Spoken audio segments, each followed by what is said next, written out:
I'm here to talk about Venus and Pisces today because this month we have Venus going into Pisces, which I talk about on the monthly horoscope. So check out how it's going to affect you in your natal chart, alrighty, and what to expect with Venus and Pisces, okay?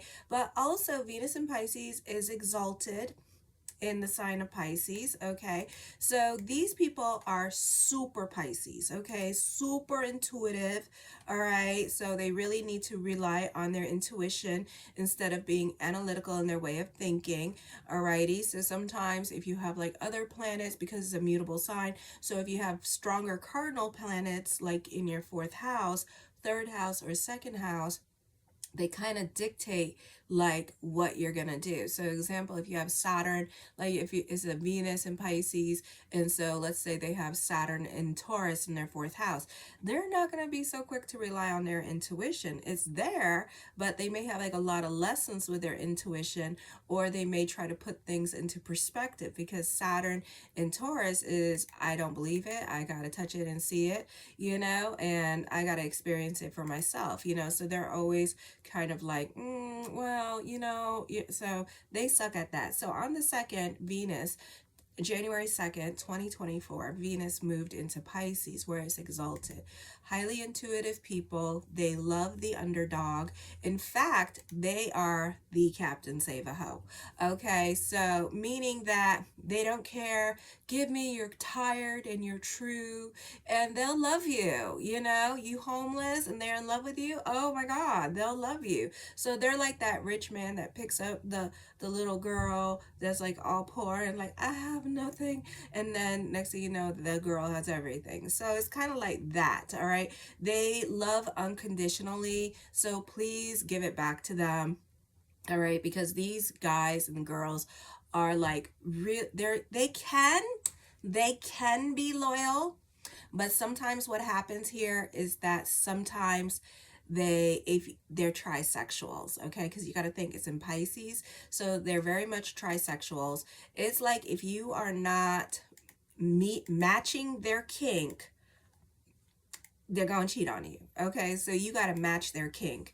All right, so if you're not matching their kinks, whatever that may be, then God help you. They are flirty, and they're not creepy flirty. They're flirty, attractive. They're really soft-hearted. They're charming. Alrighty, they're playful. They're moody. All right, they're very much attached to their feminine energy. So you can see Venus and Pisces in males, depends on where it is in their chart, is in the first four houses, then you may experience that sometimes they act like a chick. But also, it depends what's going on in the rest of their chart. Like if a male has a lot of water in their chart, you have to count the planets, okay? Literally count how many planets are in the water sign, the fire sign, the earth sign, and the air sign, and then it's going to give you more of an idea as how, if they're more like their masculine energy, or they're more like a feminine energy, like are they analytical, that kind of thing. Okay, they are the weirdos. They are a bit unusual characteristically, like in their behavior. Sometimes their behavior is very exaggerated and stuff, or it's kind of like you don't know if it's their Taurus rising or Scorpio rising, because they get a bit quirky too because of Aquarius, okay, in their 10th house and 4th house. So they sometimes kind of like act like a Taurus or a Scorpio. So they're very unusual characteristically. Like in their manners, they're like the way they act is very exaggerated at times and very odd. Okay, but do not judge them for that. Okay, they're lovely people, lovely, lovely people. I wish I had friends that had Venus in Pisces because they're more understanding. They're very sensitive. They're very deep feeling. Okay, when they love deep. They are very sensitive. Do not criticize them. They will never talk to you again. All right. They are very, and the problem with them is that not only are they very sensitive, now they're highly intuitive. Okay. So they have their feelers out everywhere. They're very self aware. They do have a level of self-awareness, so they're not only sensitive to their partner's needs but everybody around them. So it makes it very frustrating if they're trying to leave a relationship, because they're all about their emotional attachments and how their presence of leaving a situation is going to affect everybody. All right, and again, it depends what's going on in the rest of the chart, so you can't just look at that one Venus in Pisces, because that's a mutable thing. And if they have a bunch of cardinal signs, like for example, my 90s babies, 1970s babies, they got stellums in Libra and Capricorn. Okay, so even though they have Venus in Pisces, they may feel it to an extent, and it depends what that Venus in Pisces is doing in that chart. If it's afflicted, they may not do any of the stuff that I say. So, they'll be like, oh, okay, and then some of it might relate to them and some of it might not. So, again, it just all depends what's going on in your natal chart, all right? Pisces and Venus wants a partner to know that they love them unconditionally. But here's the thing about Pisces and Venus males, okay, is that you got to tell them from the get you want loyalty from the front to the back. Because if you don't create those boundaries with them from the get, then they're just going to be like, okay, and they will love you unconditionally for real. But like I said, they're trisexual. So if you are not, like, if you're that kind of person that doesn't like to do or like a lot of other stuff and a lot of other kinks, trust and believe they will go cheat. Okay, so you have to be about their needs too. There has to be some boundaries in the beginning to let them know that I need loyalty from the front and the back, and they will give it to you. They will love you unconditionally. They don't care about status, they just care about what's in the inside. They're attracted to those who need help, to the point they may be attracted to more of a person suffering. These are the Captain Save-A-Ho to the Pimp Mobile we go, for real. All right, so they have a lot of lessons where they're martyrdom, okay, where they will give the shirt off their back, where they like to save people. So these are great nurses and doctors, all right, psychiatrists, people who love to be in service, alrighty. These are great people, alrighty. They like to be the one being saved as well, so they like to be victim too, and they find it hard to commit even when they want to. So, and I feel like it's because you have to set the boundaries in the beginning of the relationship. You have to let them know from the front to me to the back of me, I want loyalty. But also, you have to know their love language. You have to be reciprocative to their feelings. It's really about like cultivating a relationship with them, and then once you cultivate that relationship with them, it helps. But also, it depends again what's going on in that damn chart, because if they're Leo rising with Scorpio and a stellium in Scorpio, so that's a lot of my 30-year-olds or even my 40-year-olds, 1980s and maybe 1980s, and then the 30-year-olds, you're gonna find that they may cheat on you. They may get bored. Okay, so that is something for the individual. So it just depends what's going on in a natal chart, because they will be secretive and conniving because they got Gemini in the 11th house. Okay, so that means that they need variety, or you need to keep things very interesting in the boudoir, and also outside the home as well. Okay, so they are romantic and tender. They're not the most reliable, so don't ask them to go get things for you, because they ain't gonna get it. Okay, you could give them a list and they ain't gonna get it, so you need them to repeat the list. They may have slow brain, I don't know. Those of you that know. All right, so they're not the most reliable at getting things. They tend to exaggerate or tell lies. Okay, so they need to learn to keep things honest, or half truths. All right, so they need to learn to keep it honest and real with people. I feel that if you show them that it's okay to tell you the truth and stuff like that, and make them comfortable with telling you the truth, then they'll tell you the truth more often. Okay, because they're intimidated by getting hurt or reprimanded like children. Okay, try to be understanding with Venus and Pisces. This can be a difficult sometimes with them, because they don't always understand themselves. They actually liked the idea of being misunderstood, which is not a great idea. All right, because when you're misunderstood, it kind of like turns people off. All right, Venus in Pisces, compassionate and sensitive, a great sense of humor and love, but often suffer up and down with their mood swings. They are bothered by harshness or abrasive personalities. So you can find that, they might get turned off or they might feel attacked. So, depends what's going on in your natal chart, but some of you might feel attacked by other people at work because of their crudeness, or they're not saying thank you, they're not being sensitive, and they're just like, go do this now. And then you're like, oh my God, they're attacking me. All right. So I would be careful with the Taurus, because once you start accusing them of attacking you, they're going to get you too. And they're going to say, where, what time? Oh, yeah. Don't mess with a Taurus with that. I feel also that, when Venus goes retrograde this year in 2024 in Pisces and goes back into Pisces, because first it's going to go into Aries and then it's going to go into Pisces. Right now it's in Pisces. There's going to be like this could cause depression, because for a lot of them, it's going to be like thoughts of the past. Okay. So thoughts of the ex, the shoulda, woulda, coulda, the one that got away, the crushes. So this is going to be mentally a difficult time for them, especially if they're not doing anything about it, because the male Venus in Pisces likes to be the one that goes after, doesn't like to chase. They want to be the woman. Okay, and they want to be chased because they're shy, and that's how they know that you like them.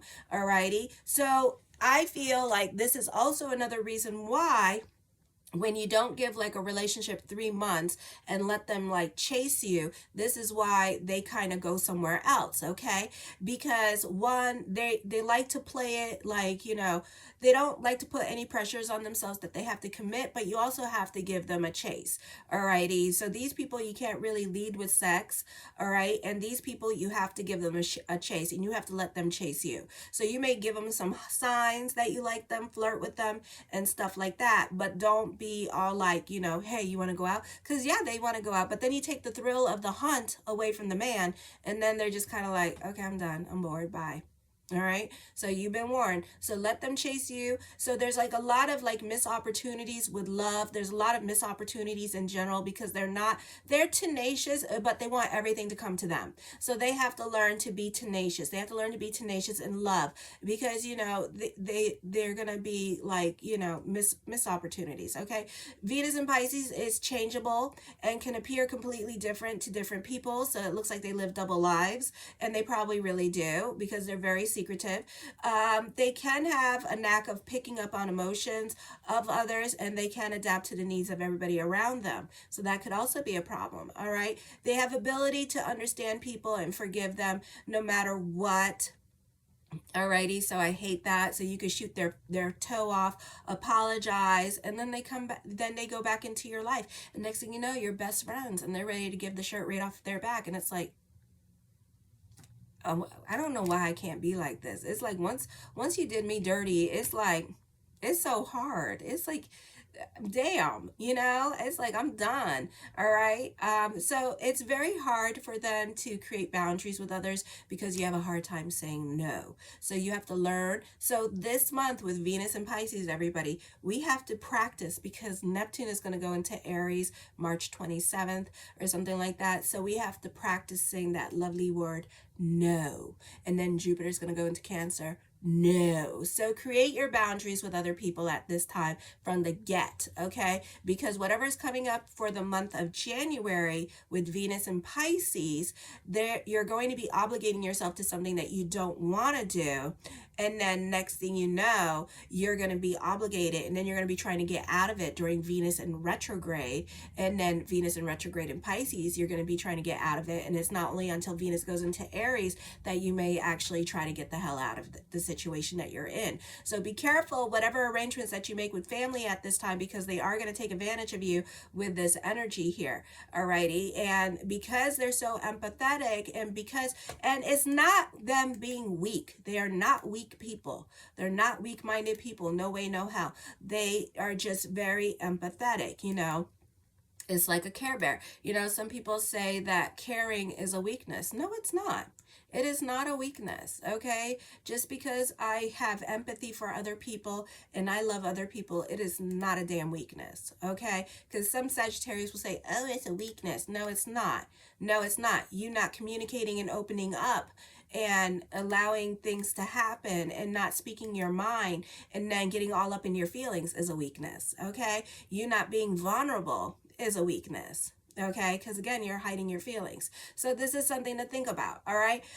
Also, Venus and Pisces people understand people, like I said. Alrighty. They often feel alone or disappointed unless they get very clear and definitive. They need to know what love and affection is. So unless they know what reciprocation is, what love and affection is, and they learn it and they see it and they practice it, and they practice it with their partner or other people around them, then they can create those clear boundaries with this energy. But oftentimes, in relationships, it's a very one-sided relationship because there's no reciprocation.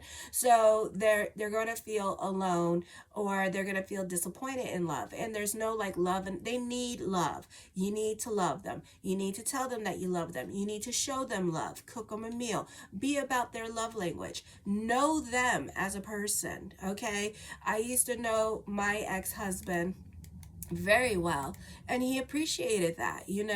I knew what he loved, I knew what he hated, and I knew his love languages, and I knew his love languages to the point where he didn't have to tell me what he wanted, and I just did it, and he just loved the fact that I knew his love language. But also that has to be reciprocated. You have to know the other person's love language, so there has to be a give and take energy going on with relationships. Okay, so if you are Venus and Pisces and you're feeling alone in a relationship, and you feel like a single parent in a relationship as well, then you need to teach your partner about you, and you need to learn about your partner, because it works both ways. Okay, in friendships, they go above and beyond for their friends. They're thoughtful, they're very empathetic. Okay, they may get more involved like a Cancer. They are all invested in your crisis situation here, so this can sometimes screw them over because you're like not really that invested, and they're acting like it's like the end of the world.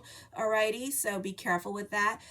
They need to be careful of people who are emotional dumpers, and they need to set real boundaries with people who will drain you of your energy, because these people will emotionally dump on you and make you feel tired and depressed and take all your good energy and make them feel better. So this is almost like a psychic vampire, but they don't know that they're doing it. So you need to set boundaries, create a time limit. I do it with all my friends. I give them 5 minutes to emotionally dump on me and stuff, and then I call it holding me hostage when you are like keeping me on the phone for more than 20 minutes talking about yourself, and then I'm like, I gotta go, so I just get off the phone and cut it. All right, so you got to create your boundaries with others. They love anything paranormal. They love psychics. They love ghosts. They love the occult. They like past lives, dreams. They're very good liars. They make the best actors. Best actors are good liars. So know that, all right? And they can tap into other people's emotions very easily, all righty? So be careful with them. They're really awesome people. They're very mystical. They're very attractive. For those of you who want to win a Pisces over, you have to make the first move. Okay, be affectionate and show love, and always be sensitive and gentle towards them, and they will love you. Okay, and just because I say like they're liars and stuff like that, they don't want to be like yelled at. Okay, they are very sensitive people. They don't like to be yelled at. All right, they can suffer from mental illnesses, or suffer from anxieties, or have like neurotic tendencies. So be sensitive to them. They're afraid of rejection, so that's probably why they don't ask out a lot of people, and they're afraid of getting hurt, so that's probably why they kind of like, they're very a little bit squeamish when it comes to love, or very very like they don't like to jump into love relationships, especially males. Okay, but they'll fawn over you, and they'll cry about it, because they have a missed opportunity with you, but at the same time they just don't want to get hurt. Okay, they can create toxic relationships, and they don't mean to. It's just that they don't know how to let go of a relationship, so then it becomes codependent. Okay, and complacent because they don't know how to let go of toxic relationships because they're emotionally, those two people will start to become emotionally dependent on each other, okay? Because the Pisces doesn't want to let them go because they're scared that they're going to get them hurt, or they're going to get their feelings hurt, and they don't want nobody to cry and stuff like that, and they don't want nobody to suffer. But at the end of the day, if you two are not happy, you got to learn to let that bitch go, because sometimes, like I said, this year the expiration of the milk is curdling now, so you need to get rid of it, meaning that God's going to challenge this relationship so hardcore that one of y'all gonna leave, okay? So, and God did that to me. I'm not gonna say how, but God did that to me. They have divine compassion, personal love, alrighty. If the Venus is afflicted, all right, in Pisces, they're super freaking lazy. They really obsess about the past. Alrighty, they're hypersensitive, over dependent, prone to withdraw to themselves and don't talk to anybody. So then there could be specific times that they will talk to people, kind of like a Sagittarius. Alrighty, so just be aware of that. Oh, also, money means nothing to them. So, and they, so they may have like a lot of lessons with their giving energy in regards to money. So it could get them in trouble because they don't care. And so the partner will take advantage of them financially. So they need to be careful with that. Alrighty. Show your love and support. Make sure to like, subscribe, and share. And I will talk to you guys again, because who else do we have coming up now? Mars in retrograde. And I will talk about that here soon on the 6th. So kisses, like, subscribe, and share. Bye.